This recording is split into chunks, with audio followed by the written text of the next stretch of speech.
Finally Mahadev का बुलावा आ गया है। मैं और मेरे पतिदेव हम दोनों काशी जाने के लिए निकल चुके हैं। ये रहा हमारा सामान। मेट्रो आने में 3 मिनट का टाइम था, तो हम लोग मेट्रो का वेट कर रहे थे और इतनी ज़्यादा भीड़ थी कि जगह कहाँ ही मिलेगी मेट्रो में यार।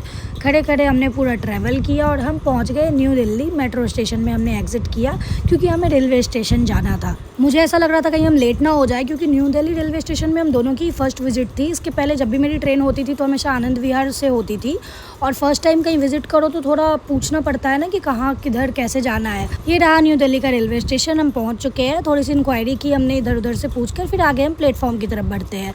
और यहाँ पर पतिदेव कह रहे थक गया, इतनी दूर में ही सामान उठा करके महाशय थक चुके थे। तो मैंने बोला कोई बात नहीं, थोड़ा सा मैं पकड़ लेती हूँ। और ये देखो इन्होंने मेरा पर्स पकड़ा हुआ है, बट जैसे ही देखा कि कैमरा ऑन है फटाक से निकाल करके मुझे दे दिया। तो गाइज हम टाइम से पहुँच चुके थे। बनारस से न्यू दिल्ली जाने की ये रही हमारी ट्रेन। हमारी सीट स्लीपर की थी, क्योंकि जिस वक्त हम टिकट बना रहे थे सारे ही सीट्स ऑलमोस्ट फुल हो चुके थे। स्लीपर में भी बहुत मुश्किल से मिला था, वो भी वेटिंग में था। गाइज ट्रैवल के 2 दिन पहले टिकट कंफर्म हुई है हमारी। ये देखो मेरे पतिदेव कितने प्यार से मेरा पर्स लेकर जा रहे हैं। हाय। तो गाइज स्लीपर में होने की वजह से बहुत दूर तक हमें चल कर जाना पड़ा। फिर फाइनली हम अपने कोच तक पहुँचे और ट्रेन के अंदर चढ़ते ही सबसे पहले आईने में मैंने अपनी शक्ल देखी कि मैं कितनी बूढ़ी लग रही हूँ। गर्मी से हालत ख़राब हो गई थी। और फिर हम पहुँचते हैं अपने सीट पर।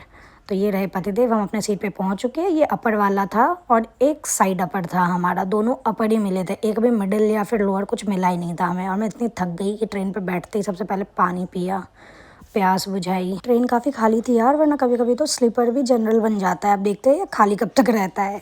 तो हमारी ट्रेन यहाँ पे खुल चुकी है। न्यू दिल्ली को किया हमने बाय बाय और हम आगे बढ़ गए बनारस की तरफ। पतिदेव यहाँ पर बैठ के फ़ोन चला रहे थे और थोड़ी देर के बाद हम अपने अपने सीट पे चले जाते हैं।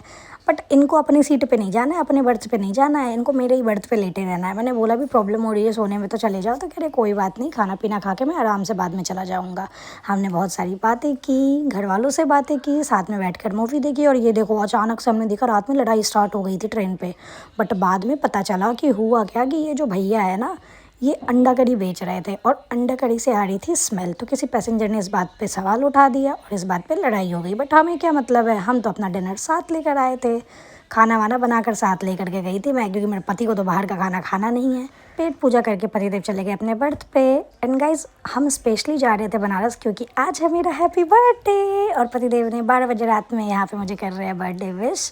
वैसे मैं पहले तो मॉर्निंग के टाइम पे हुई थी, बट लोग तो 12 बजे ही करते हैं यार। और फिर हम रात में सो जाते हैं। और ये हुई हमारी सुबह बनारस में। हम आधे नींद से उठी शक्लें हमारी। ये रहा बनारस का रेलवे स्टेशन। ऑटो लेकर के हम आगे बढ़ते हैं और अपनी होटल पे पहुंचते हैं। एंड गाइस बनारस का फुल व्लॉग मेरे यूट्यूब पे आएगा। व्लॉग अच्छा लगा हो तो लाइक कमेंट शेयर कर दीजिए।